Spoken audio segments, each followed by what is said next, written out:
Hey everyone, welcome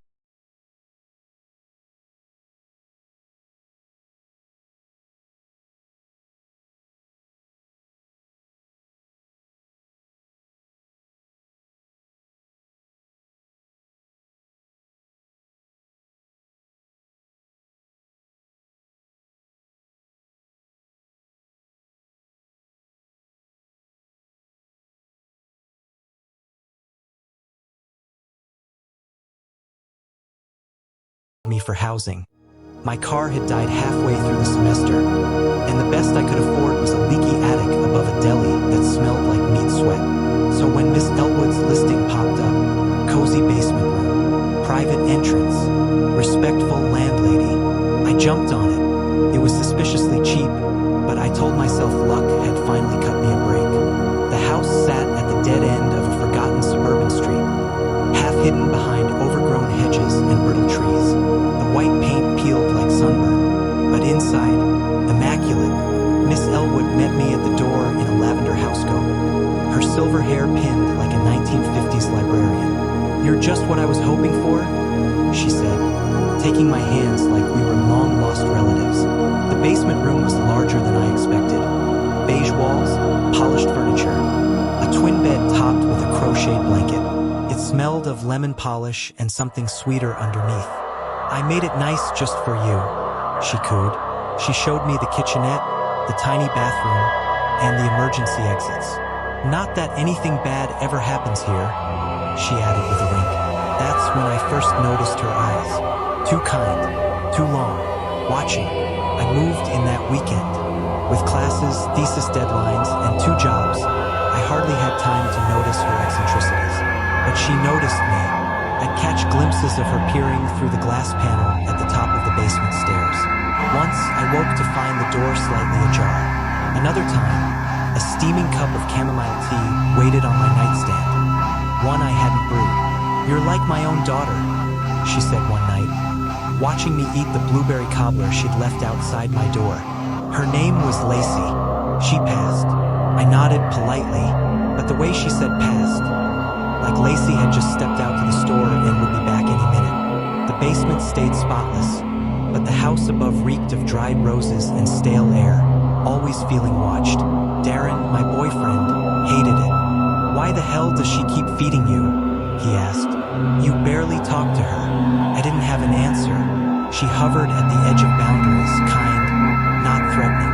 But something wasn't right. I stopped drinking the tea. "You don't like it anymore?" she asked one night, holding the chipped mug. I shrugged.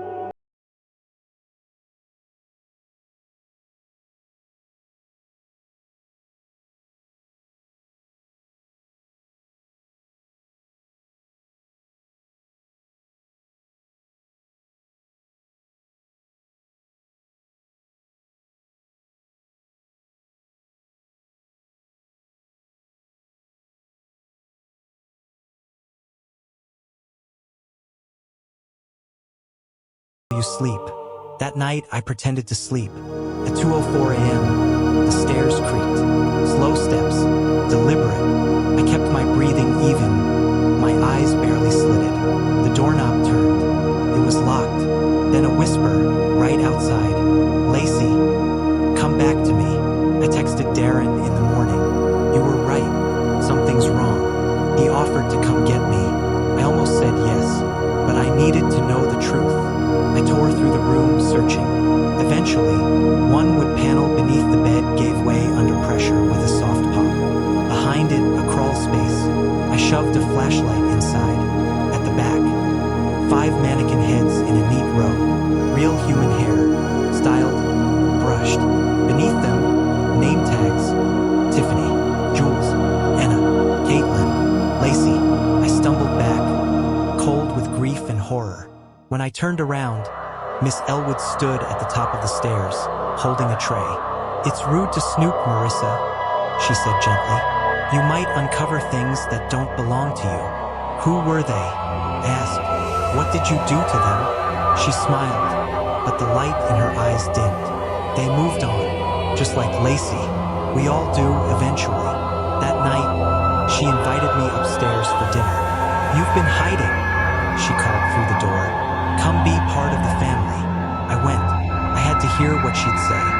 table was set for 2 candles lit, china gleaming. The house smelled of rosemary and metal. "You look so much like her," she whispered. "Same fire in your eyes. What happened to her?" I asked. "People took her from me," she said. "Told lies. Said I wasn't fit to care for her." Her hand slid across the table. "But a mother knows when it's time to bring her baby home." "I'm not your daughter," I said. "That's the grief talking," she murmured. "You'll remember soon, when the tea takes hold." But I hadn't touched the cup. "You didn't drink it," she said, voice flat. I stood. The room tilted slightly. My head buzzed. She was fast, faster than she looked. Her grip locked around my wrist. "You're not leaving. Not until we finish the ritual. Lacey needs you to come back."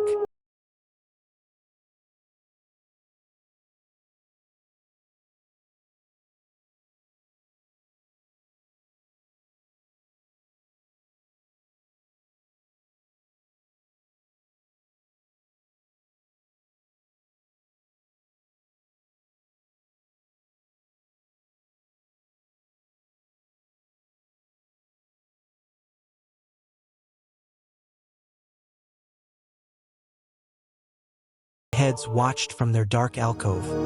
Silent jurors with human hair and glass eyes. My phone buzzed. "Darren, on my way. Cops said they'll check in an hour." An hour? I wouldn't make it that long. I barricaded the door and sat on the bed, mind reeling. It wasn't just obsession. Miss Elwood had planned this.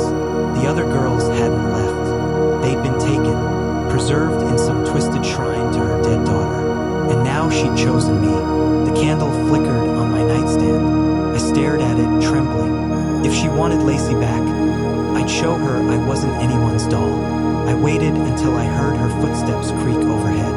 Then I crept back to the crawlspace, photographed the mannequin heads, the scrawled note, sent them to Darren with one line: "Call the police if I don't text by midnight." I knew it might not be enough. Photos were creepy, not criminal. And Miss Elwood was careful. She moved like someone used to hiding secrets beneath lace doilies and china smiles. That night, she called down through the door. "You've been hiding away too much," she said. "Come be part of the family." Her voice cracked on that last word. I hesitated, then climbed the stairs. I had to know what she'd say, if she'd slip. The dining room was set for 2. Candles flickered on fine china. The whole house smelled of rosemary and something faintly metallic. She smiled as I sat, folding her hands under her chin like we were at Sunday supper. "You look so much like her," she whispered. Lacey had the same fire in her eyes. I stared down at the roast, pushing it around with my fork. "What happened to her?"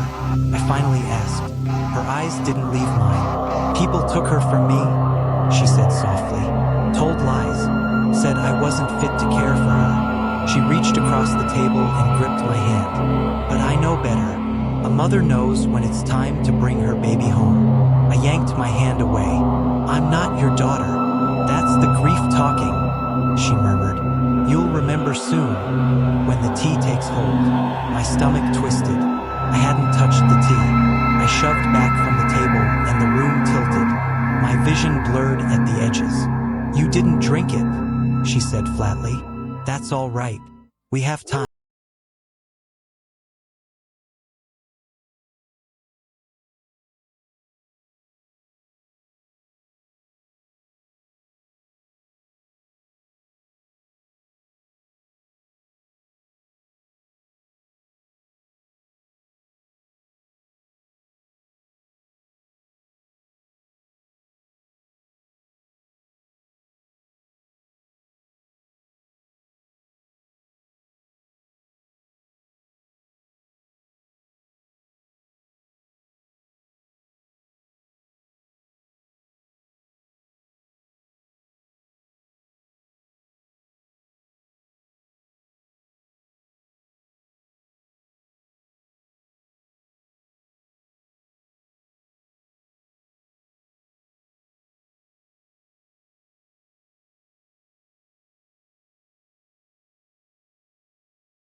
speak to anyone unless they called her mother.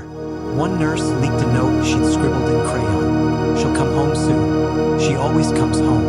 Epilogue. Don't leave me again. I found a Polaroid in the lining of my backpack. A picture of me sleeping. The photo was dated a week before I moved in. The final nail came through dental records. Lacey, Miss Elwood's daughter, had drowned 22 years earlier. She'd never even reached her teens. But in Elwood's fractured mind, every girl she took was Lacey. And when they tried to leave, she punished them. Again and again. The police found strands of human hair braided into her pillowcases. 5 confirmed victims, possibly more. I gave my statement over video, kept it short, told them about the tea, the whispers. The night she looked me dead in the eyes and said, "You came back to me."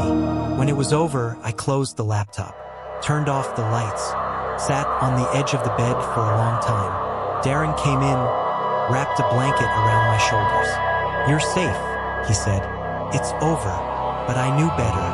Safety's just a story we tell ourselves. A soft lullaby to drown out the real world.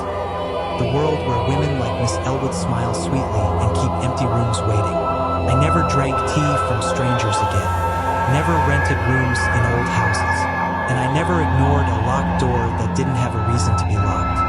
Some nights, I dream of the basement. Flickering candlelight, mannequins staring, and a soft, trembling voice. "Lacey, please don't leave me again." And sometimes, even in dreams, I stay. In active participation. I got my computer back. But before I tell you what's on it, I should tell you about Jane. First off, she'd die if she knew I was calling her Jane. But I have to protect her identity somehow, right? Let's call her Jane, which I guess makes me Dick. God. Anyway, Jane and I have known each other for 7 years. She was 18 when we met. Well, that part doesn't matter. The years have been a ride. From college to graduation, bad jobs to one she might actually love. There have been a few relationships, but nothing serious. Jane might argue that point, but sometimes it takes an outside perspective to see things clearly.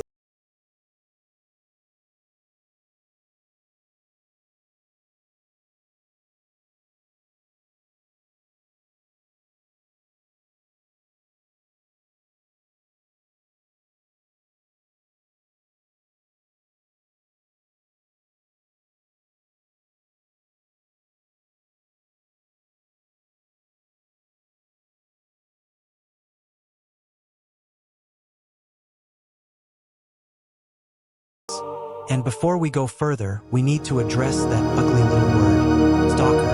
I hate it. Jane and I are not stalker and victim. We are inactive participants in each other's lives. What does that mean? It means we understand what we are, what we are not. There's no delusion, no false romance, no threats. We aren't lovers. We're not enemies. We're something else, something quieter. We orbit each other. That's all. And before you judge, let me give you the rules. These aren't suggestions, they're survival. They're what keep the balance. 1. Maintain distance. 50 yards minimum, preferably 100, unless in a public space with enough movement to disappear into. Never enter her direct line of sight. 2. No mutual acquaintances. Nothing ruins an inactive participation like a chatty mutual friend. I've quit jobs over this. Cut off a cousin once. Worth it. 3. Feign ignorance. We live in a small world. We may cross paths. If that happens, we act like strangers. No eye contact. No nods. A single glance can unravel years of quiet. 4. Remain inactive. No interaction. No interference. No attempt to guide, change, or influence. This is the most important rule. Never become an active participant. I haven't broken a rule yet, but there's a reason I'm writing this now. Something changed. Something subtle but undeniable. And it all started with what I found on my computer. Active participation. Once you participate in your partner's life, there's no going back. 2 separate but shared existences become one, blurry, tangled, messy. You might think you know better than your partner. Maybe you do, but that doesn't doesn't give you the right to interfere. It's their life, their choices. Some things aren't meant to be seen. Some lines should never be crossed. Intervening, even with the best intentions, can destroy everything. That's why I follow the rules. That's why our relationship works. But that's also why I'm in a terrible, impossible situation. You see, for the last 18 months, someone has been stalking our city. A very sick man. I'm sorry, but there's no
and coil. I restore antiques. The real kind, hand-rubbed oak chairs from the 1800s. Shipped lanterns. Civil War-era writing desks. You can smell the past in them. Age and memory. The dust of dead hands. Maybe that's what drew me to the duplex on East Lindell Street.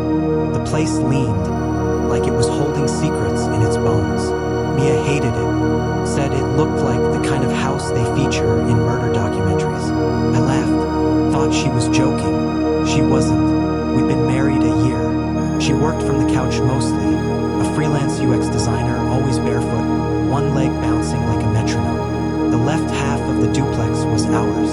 The right side had been empty for years. The rent was suspiciously cheap. I chalked it up to a forgettable neighborhood and the age of the place. Old houses had quirks. I liked that. Besides, I wanted a project.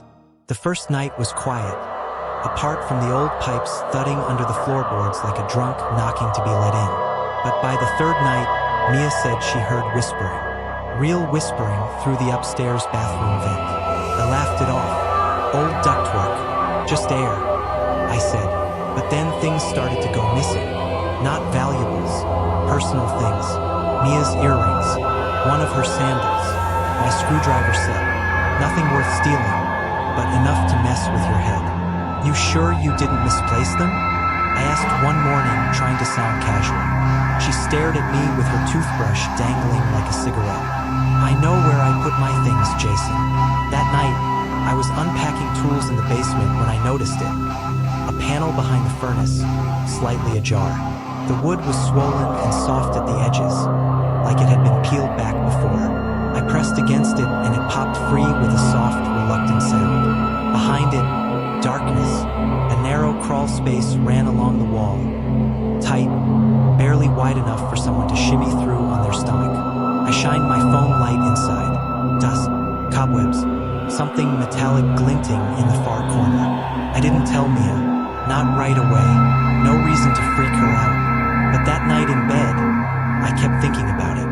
The whispering wasn't coming through the vents anymore. It was right behind the wall, behind our headboard, not words.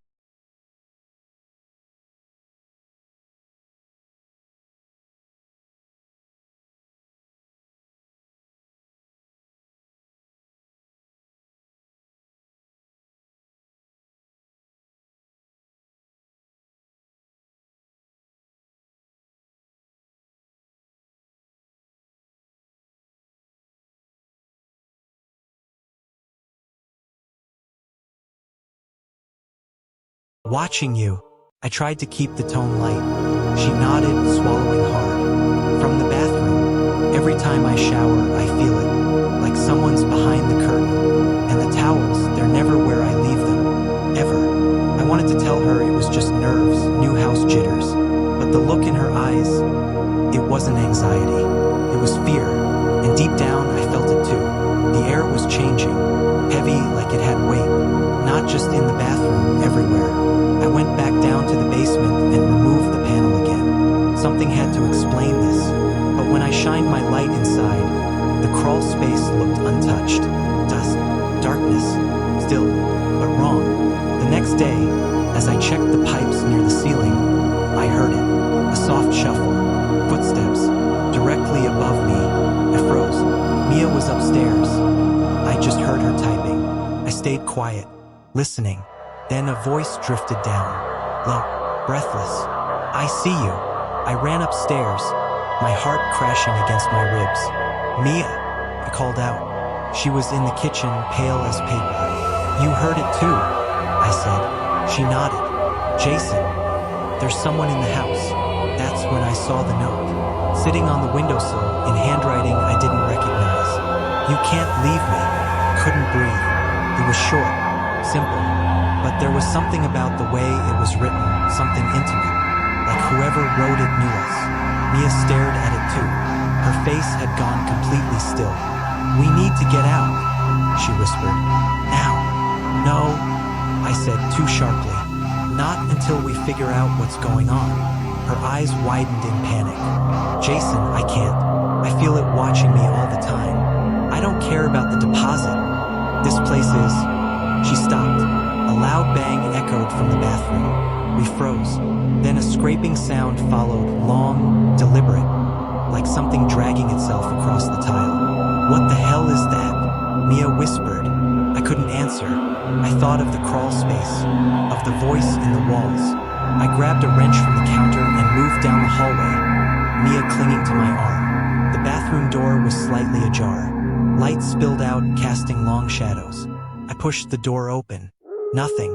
The shower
With every inch forward, the scraping grew louder, closer.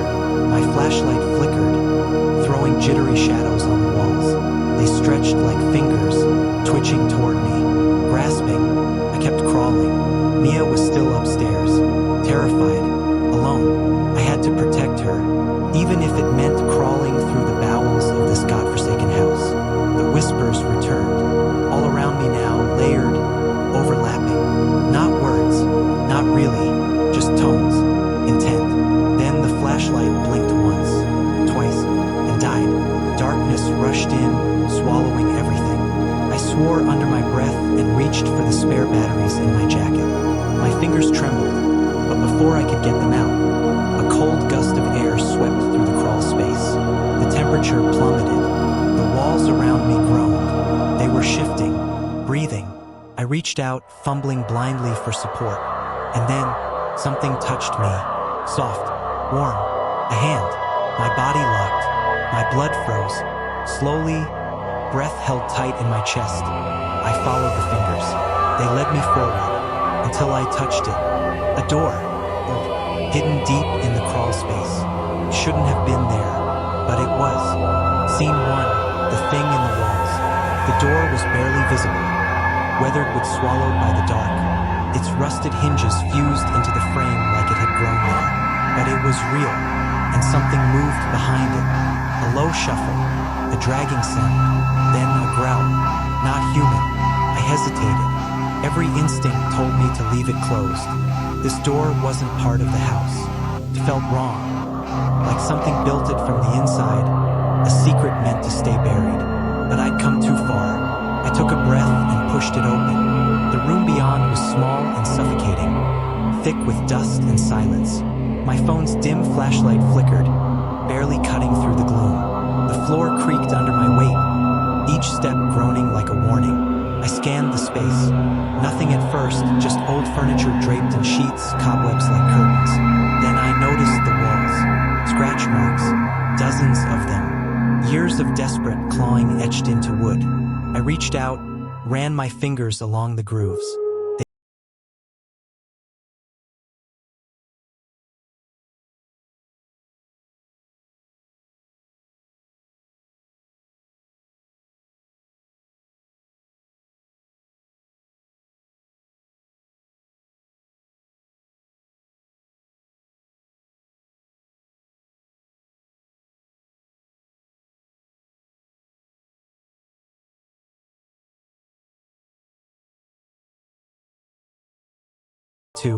I was gasping on the floor. Then I heard it, a whisper, soft, intimate, right next to my ear. She belongs to me now. I staggered upright, shaking. My limbs felt weak, but I knew what I had to do. This thing, this twisted, obsessive shell of a man, it wasn't just a stalker. It was a parasite, a ghost, a presence that had nested inside the bones of the house. And it had claimed Mia. I gripped the wrench from my belt. My palms were slick with sweat, but I didn't let go. The thing chuckled, a guttural, phlegmy sound. You think you can stop me? It croaked. You think you can save her? I didn't answer. I raised the wrench and swung. The blow landed with a dull, wet crack. Bone met metal. The figure jerked, then crumpled into a pile on the floor. Silence. Only the sound of my own heaving breath filled the space. Then, a cold wind rushed through the room, violent and sudden. My breath fogged in the air. The walls groaned. In the corner, something moved. A shadow, thin, tall, impossible. Gone in a blink. Then Mia's voice, raw and trembling. Jason! I staggered toward the door. Couldn't answer. Not yet. The house felt lighter, like it had exhaled. The police came later. They found the crawl space. The notes. The words scratched deep into the drywall. Obsessed ramblings in a stranger's hand. They took what they could. But some things, the presence, the whispers, couldn't be filed away. Mia and I left East Lindell Street behind. We started over, far away. But sometimes, when I'm alone, when the house is still, I hear it. A whisper, just behind the walls. Scene 2, the wrong faces. started 2 months ago. Small changes, barely noticeable at first. I'd see someone on my commute, a stranger I passed almost daily, and something about them would feel off. A mole that wasn't there before, a scar that had vanished, the curve of their jaw subtly different. Nothing major, just enough to make your stomach drop after they'd already turned the corner. When it was too late to be sure, I told myself I was imagining it. Maybe they had surgery. Maybe I never really noticed them to begin with. It was easy to rationalize they were strangers, not my business.